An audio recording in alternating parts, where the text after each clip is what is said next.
A young woman stands in the ruins of what was once Westminster Abbey, but instead of hymns echoing through the ancient stones, she hears only the gentle hum of meditation bowls and the soft whispers of crystals being charged under the full moon. This isn't some dystopian fantasy. This is the story of the most dramatic spiritual transformation in British history, one that began in the 1960s and fundamentally altered the soul of a nation. The statistics alone should make your head spin. In 1950, over 70% of Britons identified as Christian, with church attendance rivaling that of the Victorian era. Today, less than 38% claim any religious affiliation whatsoever, and what's truly shocking isn't just what disappeared, it's what rushed in to fill that massive spiritual vacuum. Because nature, as they say, abhors a vacuum, and the British spiritual landscape was about to become one of the most diverse and unexpected on Earth. But let's start with Margaret Thatcher of all people. Yes, the Iron Lady herself, sitting cross-legged in her Downing Street flat, practicing transcendental meditation. This actually happened in 1977, and it wasn't some publicity stunt. Britain's future prime minister had joined over 200,000 other Britons who had embraced this Hindu-derived practice by the late 70s. If that doesn't illustrate just how completely the spiritual landscape had shifted, nothing will. The collapse began with a whisper, not a bang. Post-war Britain was exhausted, traumatized, and questioning everything. The generation that lived through the Blitz had seen enough horror to make them question a benevolent God, while their children, the baby boomers, grew up in unprecedented prosperity that made traditional promises of heavenly reward seem rather quaint. But here's where the story takes its first shocking turn. It wasn't atheism that won. Instead, Britain embarked on the most eclectic spiritual shopping spree in human history. Dr. Sarah Pike, a scholar of alternative religions, documented something extraordinary. Between 1960 and 1980, Britain didn't just lose its faith, it imported everyone else's. Buddhism, Hinduism, Islam, Sikhism, paganism, New Age spirituality, and hundreds of smaller movements flooded into a country that had been Christian for over 1,000 years. The numbers are staggering.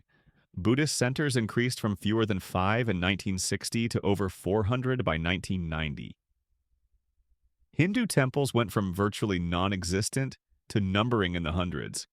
But perhaps most shocking of all was the resurrection of Britain's ancient pagan traditions. In 1954, a retired civil servant named Gerald Gardner published a book called Witchcraft Today, and inadvertently launched what scholars now call the fastest-growing religious movement in Britain. Modern Wicca, as it became known, claimed to revive the pre-Christian religions of Britain, the worship of the earth, the cycles of nature, and the ancient Celtic and Saxon gods that had been buried under centuries of Christian dominance. By 2001, over 7,000 Britons officially identified as pagan, but estimates suggest the real number was closer to 50,000. Picture walking through Glastonbury today, not the famous music festival, but the town itself. Once the legendary burial place of King Arthur and the site of one of Britain's most important medieval abbeys, it's now the unofficial capital of British alternative spirituality. Crystal shops line the high street. Psychic readers offer their services next to traditional pubs, and the ancient Glastonbury tour draws thousands of modern pilgrims seeking everything from alien contact to goddess worship. The abbey ruins still stand, but they're now just one attraction among many in a spiritual theme park that would have horrified the medieval monks who once called it home. But here's where our story takes an even more unexpected turn. While everyone was watching the hippies embrace Eastern mysticism and neo-paganism, something else was quietly happening in Britain's Muslim communities. Immigration from Pakistan, Bangladesh, and other Muslim-majority countries had brought Islam to Britain in significant numbers for the first time since the Crusades. In 1951, there were fewer than 25,000 Muslims in Britain. By 2011, that number had exploded to over 2.7 million, making Islam the second largest religion in the country. I'm curious, where are you watching this from?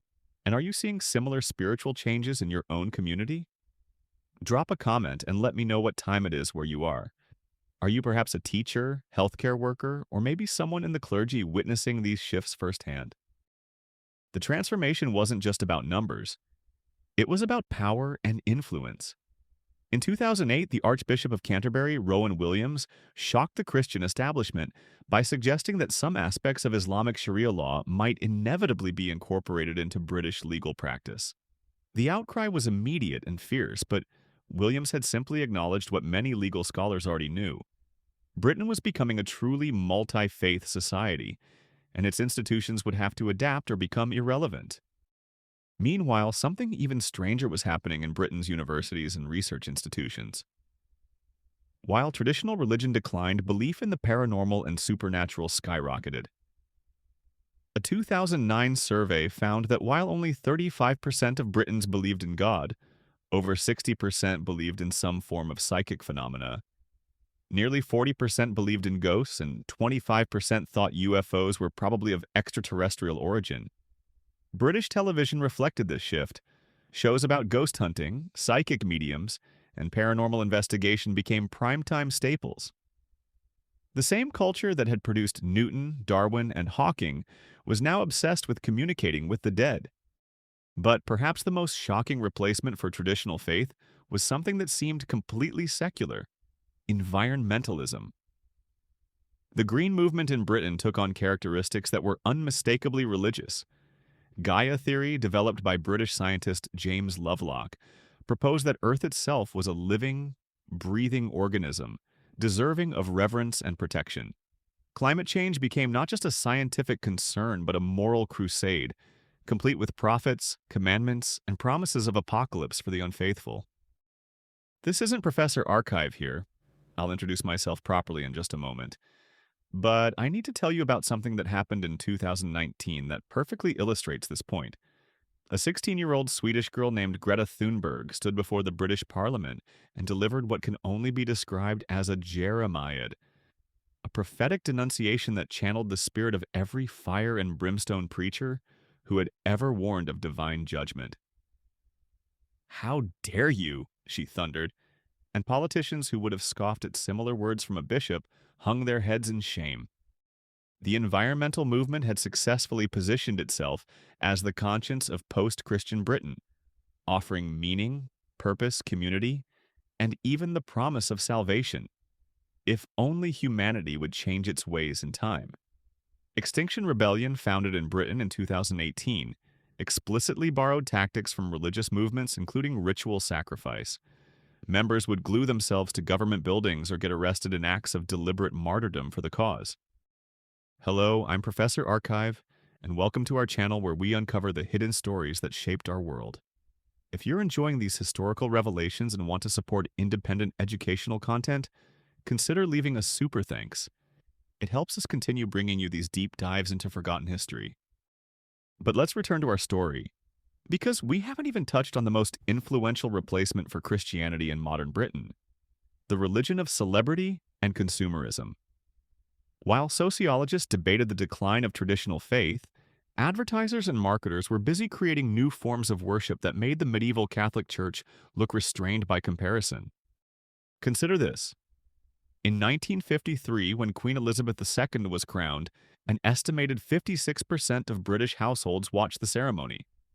It was seen as a sacred moment, a divine appointment witnessed by the nation. Compare that to the 2011 royal wedding of William and Kate, which drew global audiences in the hundreds of millions and generated commercial activity worth over $2 billion. The ceremony itself had become secondary to the spectacle, the merchandise, and the celebrity worship surrounding it. The monarchy, once justified by divine right, had become the ultimate reality TV show. Shopping centers became the new cathedrals of British life. Built with soaring ceilings, designed to inspire awe, filled with pilgrims seeking transformation through purchase, these temples of consumption offered everything traditional religion had promised: community, identity, purpose, and even transcendence. The Blue Water Shopping Centre in Kent, opened in 1999, was explicitly designed as a spiritual experience, complete with meditation spaces and areas for quiet contemplation between retail therapy sessions. But here's where our story takes its most surprising turn yet. In the midst of all this spiritual chaos, something extraordinary happened. The British developed one of the most sophisticated and tolerant approaches to religious diversity in human history. While other European countries struggled with integration and religious conflict, Britain somehow managed to create space for an unprecedented variety of spiritual practices.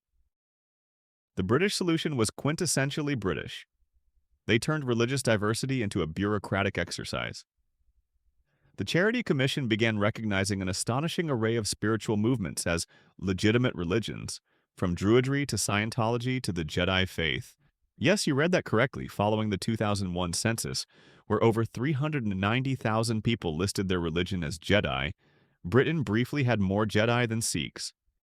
This bureaucratic tolerance masked something profound. Britain hadn't just lost its Christian identity, it had pioneered a completely new form of spiritual organization. Instead of one dominant faith with minority traditions on the margins, Britain had become something like a spiritual marketplace where traditions competed for followers on relatively equal terms. The Church of England, once the pillar of British identity, found itself in the peculiar position of being just another vendor in this marketplace.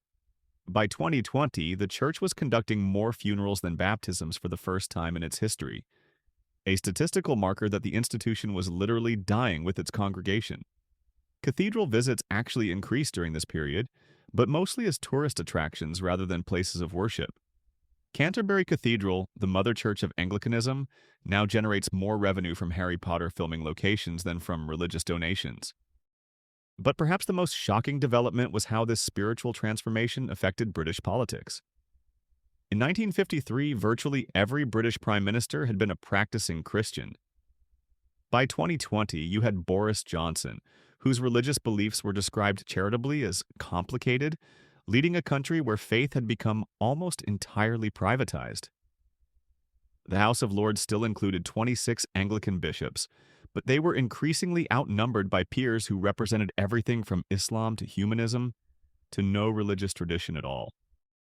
Tony Blair, famously warned by his advisors we don't do God during his tenure as Prime Minister, converted to Catholicism only after leaving office. This wasn't just personal preference, it was a recognition that open religious faith had become a political liability in a country that had largely moved beyond traditional Christianity. Meanwhile, his successor, Gordon Brown, the son of a Presbyterian minister, rarely mentioned his faith publicly, understanding that modern British voters were more interested in competence than spiritual conviction. The COVID-19 pandemic provided the ultimate test of this new spiritual landscape. When churches were forced to close for the first time since the Blitz, something remarkable happened. Religious observance actually increased. But it wasn't happening in traditional settings. Online church services, garden ceremonies, and virtual meditation groups flourished. The pandemic had accelerated trends that were already reshaping British spirituality, making it more private, more individualized, and more disconnected from traditional institutions. During lockdown, sales of tarot cards, crystals, and spiritual books skyrocketed. The BBC reported a 142% increase in searches for how to practice witchcraft during the first lockdown. Young Britons, cut off from traditional forms of community and meaning-making, were crafting their own spiritual practices from whatever sources they could find online. TikTok witches gained millions of followers, while traditional clergy struggled to maintain connection with rapidly dwindling congregations. But here's the most shocking statistic of all. Despite all these changes, surveys consistently showed that the majority of Britons still describe themselves as spiritual, even if they're not religious. A 2019 study found that 67% of British adults believed in some form of higher power or spiritual force, even as only 38% identified with any organized religion.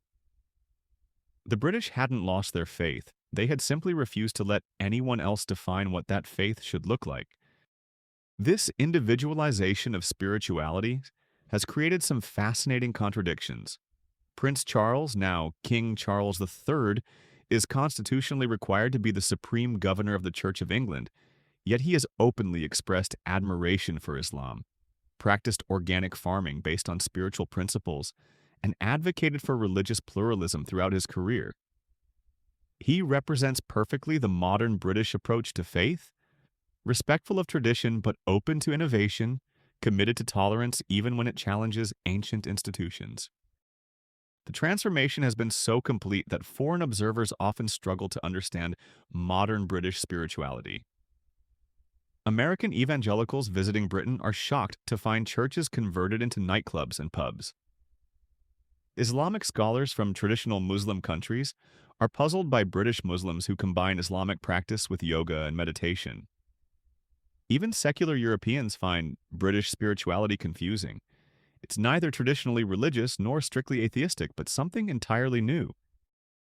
What makes this transformation truly shocking isn't just its scope, but its speed. In the span of a single human lifetime, Britain went from being one of the most Christian countries in Europe to being one of the most spiritually diverse and individualistic. Your grandmother might have grown up in a world where everyone attended the same church and believed roughly the same things. Today, her neighbors might include Muslim families observing Ramadan, Hindu temples celebrating Diwali, pagan groups marking the summer solstice, and New Age practitioners channeling extraterrestrial wisdom. Yet somehow, this hasn't led to the religious conflict that plagued other societies undergoing rapid spiritual change. Instead, the British developed what scholars call polite indifference, a cultural agreement to let everyone believe whatever they wanted as long as they didn't make a fuss about it. This very British solution to religious diversity has become a model for other post-Christian societies, struggling with similar transitions. The economic implications have been staggering as well. The decline of Christianity created a massive industry around alternative spirituality. Britain now hosts some of the world's largest New Age festivals, exports mindfulness and meditation practices globally, and has become a hub for spiritual tourism.